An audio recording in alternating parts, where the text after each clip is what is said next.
Good afternoon, ladies and gentlemen. I could speak for hours and hours. However, it's a very clever strategy. Well done, Chris, sticking me on last, because would I rather be here talking to you guys or in a bar with a nice cold beer? So I'm going for the beer option, so I'll be finished in about 3 minutes' time. There'll be a bus waiting for everybody. TC Biopharm, we've heard some great stories from Renuron, Neostem, some of the other companies this afternoon. Well-established companies. We're the new kid on the block. We have a lead product, which is an anti-cancer immunotherapy with potential, biologically, at least to treat all tumor types. The core technology is licensed from a Japanese company called Medinet, who have treated many patients, and it's all around their proprietary technique for expanding gammadelta T lymphocytes in culture. Medinet have safely, over the last 10, 15 years, treated many, many patients with this approach, and they've gradually optimized it over time, and I'll talk a bit later about some of the case histories that have come out of Japan. And what's really, I think, fascinating is the approach is actually very complementary to the new drugs that are out there, the PDL1 and CTLA4 inhibitors, the products that basically attack the tumor's ability to suppress our immune system. So when people say, what are you going up against? I say, well, actually, what are we going to work alongside? Because there is a very good complementary overlap. And ambitiously, I'll get onto this a bit later on, we're hoping to commence phase, well, I'm not sure what phase to call them, but we're hoping to commence clinical trials this time next year. So hopefully I'll be invited back to give you an update in 12 months from now. We aim, of course, we have commercial aims. We aim to build a sustainable company through collaborations, outward licensing. And of course, like many biotech companies, we want to grow up and be like Neostem and Renuron and have millions of pounds in the bank, an IPO. However, at the moment, as I said, we're a child, we're the new kid on the block. We're only incorporated at the back end of last year. However, when you look at the team that we have now, the eight or nine people have had extensive experience of cell therapy. We've taken actually 13 different cell therapies into the clinic and have raised a significant amount of equity funds over the last 25 years.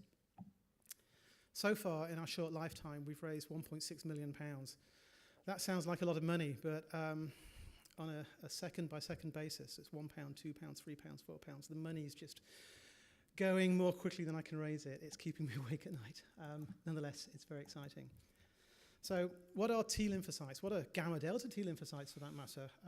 Well, they're an interesting unconventional T cell in as much as they have both an innate and adaptive mode of action. They've got several mode of actions.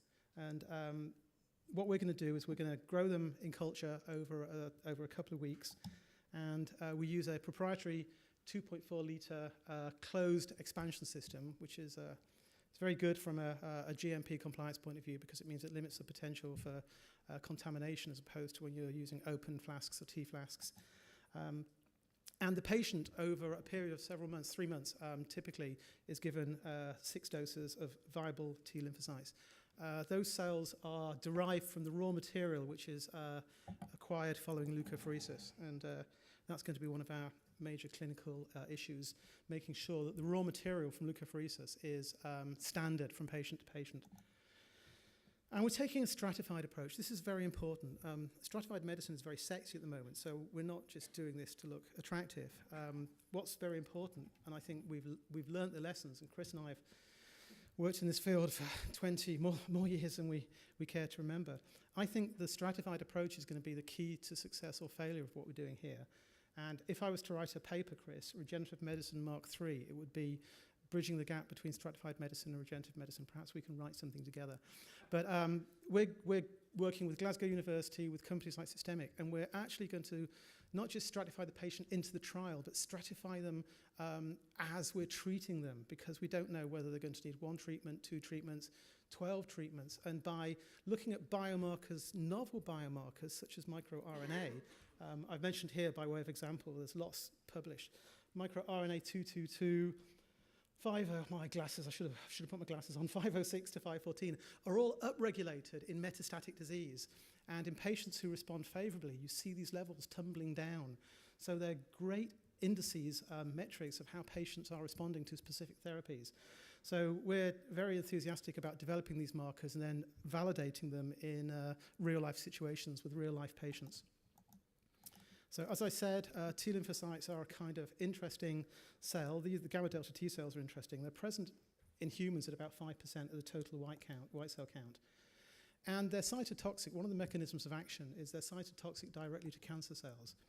And this is a lovely piece of science which basically shows a gammadelta T cell here and a cancer cell here. Now, when a cell is stressed or transformed, it goes through certain membrane changes. And on the surface of the transformed cell, you get these things called IPPs, which if I could put my teeth in, they're isopentenyl pyrophosphates. And they're not just exhibited on the surface, but they're shed all the time. So gamma delta T cells can kind of smell. You can see this cell here is smelling out this cancer cell. They can kind of smell these IPPs. And so what happens is the gamma delta cell will attach to the tumor cell, and then something very elegant happens, and it's kind of like cell biology science fiction. The gamma delta T cell injects an enzyme called perforin, which understandably perforates the cell membrane, so they become a single cell. And then it injects granzyme. The granzyme here is labeled in red, which basically causes the hybrid T cell tumor cell to undergo apoptosis. It's pretty much a kind of suicide. And what the guys in Japan found was that they could take these cells out and expand them, selectively expand them in massive, massive, massive numbers, and then inject them back into patients. And that's the core technological approach, autologous expansion of gamma delta T cells.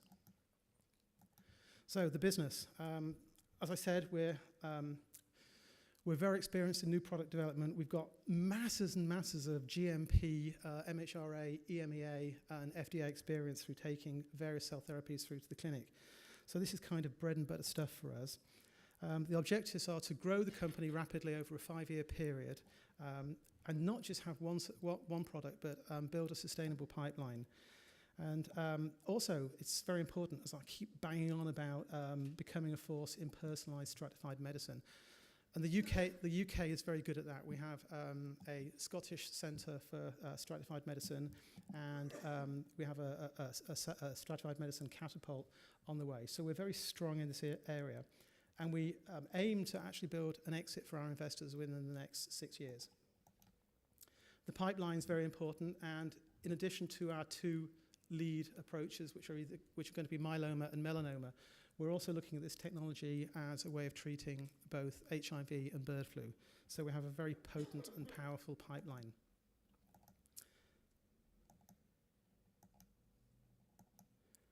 So one of the things that's very interesting is looking at exits. Because this technology is so complementary to the new immune modulating drugs out there, we're kind of quite attractive to pharma companies. And it's very interesting watching what people are saying, talking about the power of immunotherapies. It's a theme that's running through the meetings, even after a morning and an afternoon session. So I think we're in a good space. We always talk about patents, and I think patents are a very difficult area for cell therapy.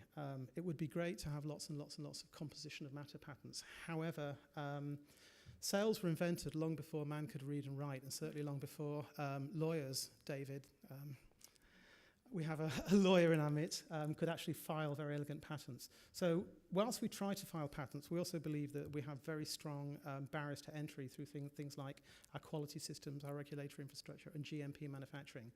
And I love the fact that both Neostem and Reneuron are building their own facilities, because I think owning your own facility is a massive millstone around your neck, but also a massive barrier to entry, and of course a diamond when it comes to acquisition. So this is an area that we take very seriously. We went to meet with the MHRA back end of last year, and we had a very, very productive meeting. The MHRA, and people don't always say this, have been very supportive. very pragmatic, and really very, very helpful. They agreed with our belief that no additional preclinical data would be required to commence clinical trials. And then when we started talking to them about the clinical approach, the stratified approach, they really felt that this was very sensible, that we should be trying to develop and validate biomarkers to get real-time feedback on each dose of cells that we gave the patients. And they endorsed that approach and actually said, we don't care what you call it phase 1, phase 2, phase 3, it's adaptive. Because the problem is that you can't go around squirting these things into healthy human volunteers. If you take 3 patients with the same tumor, because the raw material, the amount of cells that you generate will be different in the first place, and the amount of doses that each patient will require to treat that tumor, it's very difficult to do a dose ranging study where you say this is the optimum dose. So they have classified it in a similar way to Reneuron's trial as adaptive, and therefore the conventional, and I think this should be the case more and more and more for regenerative medicine, which is why I would say to people, go and speak to the regulator straight away. That the conventional phase 1, phase 2, phase 3 approach is not necessarily that applicable to the kind of work that we're doing. And even this afternoon over coffee, I was chatting about this with a couple of people. One of the things that we're not agonizing over, but making sure we spend a lot of time talking about is the design of the trial. Because you mess this up and you can, as a young company, you can so easily screw up your potential to go any further. And so we're talking about what's the right choice of indication, what are the right inclusion-exclusion criteria, do we screen out patients whose cells aren't growing and then go back and treat them by stimulating the cells in other ways? What are the merits of having a control? What are the best kinds of control? Are placebos necessary? In patients who have well-documented progressive metastatic disease, what kind of placebo do you have? Or do you need a placebo at all? It's kind of controversial, but these are all discussions that we're lining up to go back to the agency, the regulators here in the UK, and discuss. There's a lot to talk about, and we've just actually recruited a head of clinical and regulatory, because this guy has got tens and tens of years of experience in oncology, and he's opening up my eyes to the kind of things that we can discuss. So I'm going to finish in the next couple of hours, Chris, with a couple of case histories, because as I said, we're a young company. We're taking this technology out of Japan and taking it through clinical studies here. But in Japan, the technology has been used to treat many, many patients. And Nakajima et al. Published an interesting paper where they took 10 patients with progressive, recurrent small lung cell cancer, and they gave them a number of different infusions over a period of time. The mean number of infusions was 6. And what was interesting was that they actually depended upon those individuals to grow cells in the first place. So you've got a massive inherent variation between patients straight away. They found that patients that got the higher doses, so above 24.3 times 10 to the 9, those patients were the ones that really responded and actually went from progressive disease back to stable disease. Now, it wasn't a massively big trial, but what it shows you is actually, even here, in the absence of a formal clinical trial, you're getting an indication that dose is very important. And one of the things that we're looking at doing is making sure that we can optimize the dose so that we're above the threshold where patients do start responding. In a further study, Sakamoto et al. Published a similar piece of work. They looked at 14 patients. Again, the dose per patient actually ranged massively. And out of those patients, 6 exhibited stable disease and 6 carried on to have progressive disease. I can't remember off the top of my head whether the 6 that exhibited stable disease had the higher doses. I need to go back and check that. And then more recently, Wadu et al. This is one of the most current studies that have been published using the Medinet protocol in Japan, treated 7 patients with malignant ascites as a consequence of gastric cancer. 4 of those patients, unfortunately, had to be withdrawn from the trial due to disease progression. However, 2 of those patients did show signs of increased immunological function, but they weren't actually able to complete the treatment. In the remaining patients, 2 of them actually had some staggering results, in as much as the CTs disappeared in one patient. The other patients lesions were significantly improved, and the acidic fluid was clearing up over time.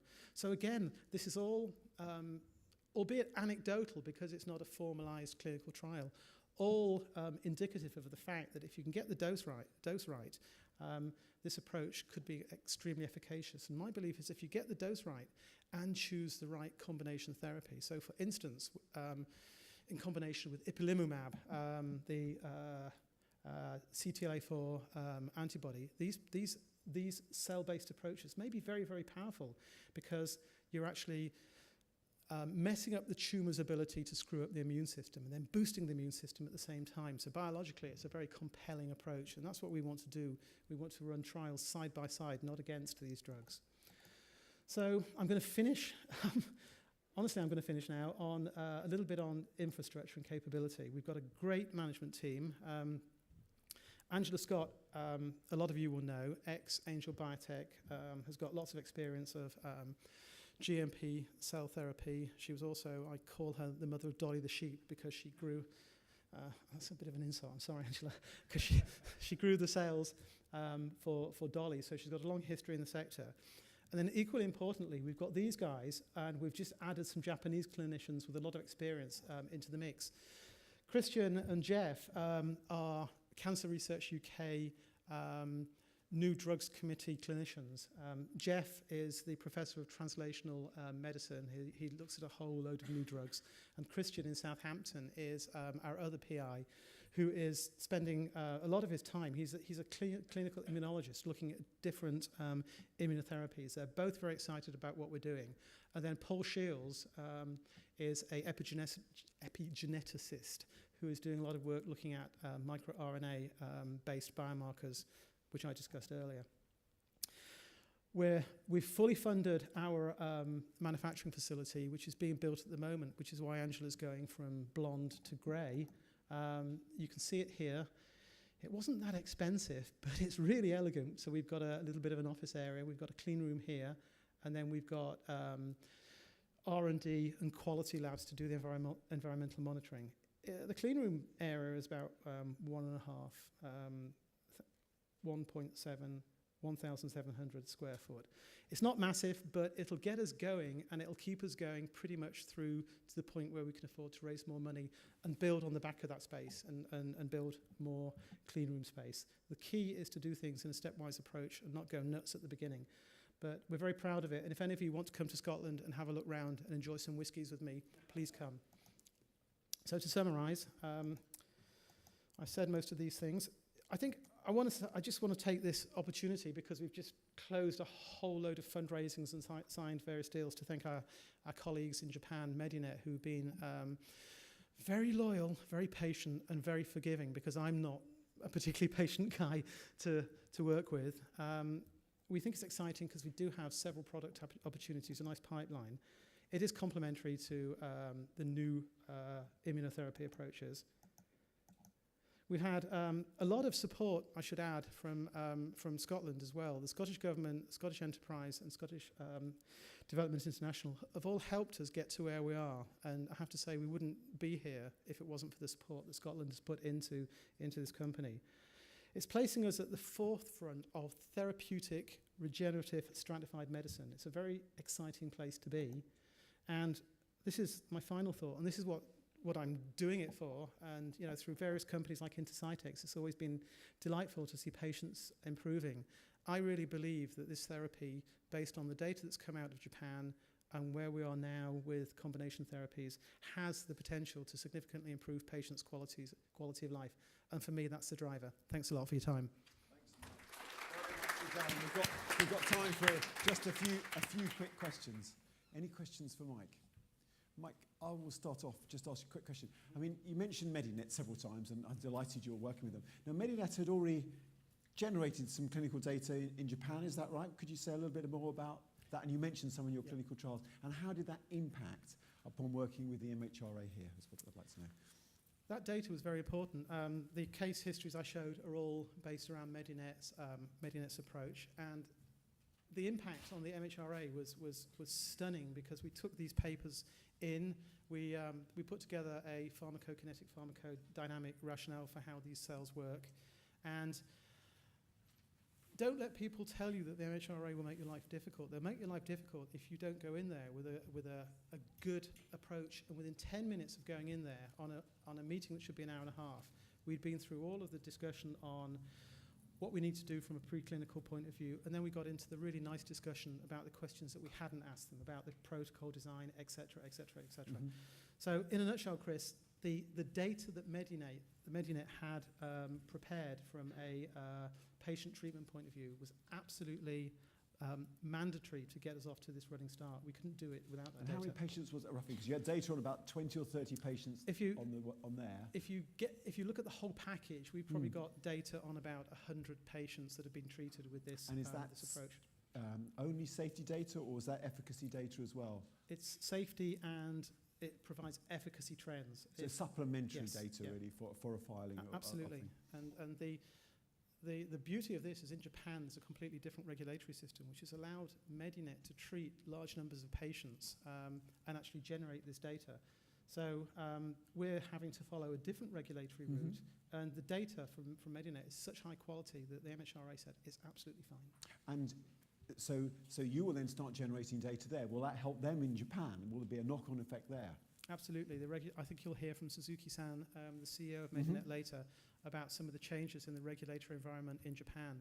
And the idea is that the data that we generate and potentially the way you could almost see us as we're a biotech company. We can play with certain parameters that a company that's selling product perhaps can't. So the data that we generate will in turn go back to our partners in Japan. Absolutely. Yeah, and it was good to see Suzuki-san is actually on your board. So Yes. I thought that really shows a real partnership there. And then the GMP facility you talked about, I think you're right. Manufacturing is at the core of all of this.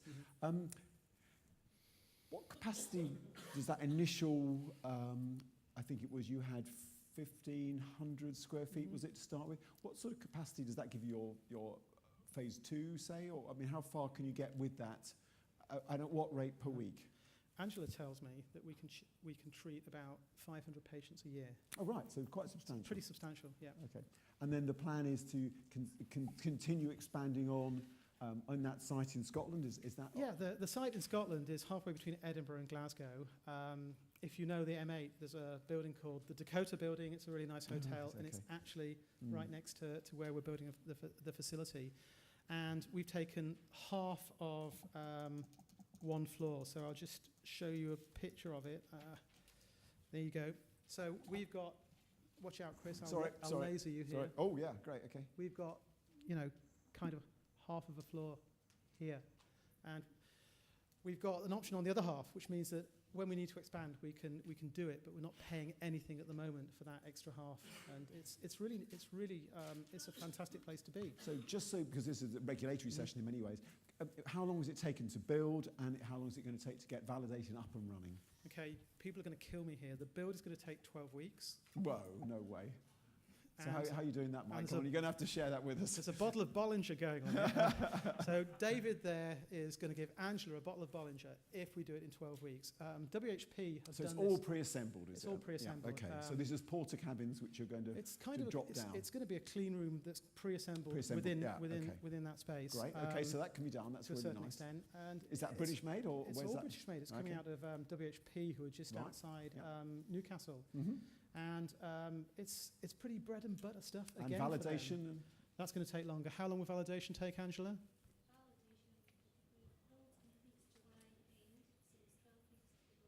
12 weeks.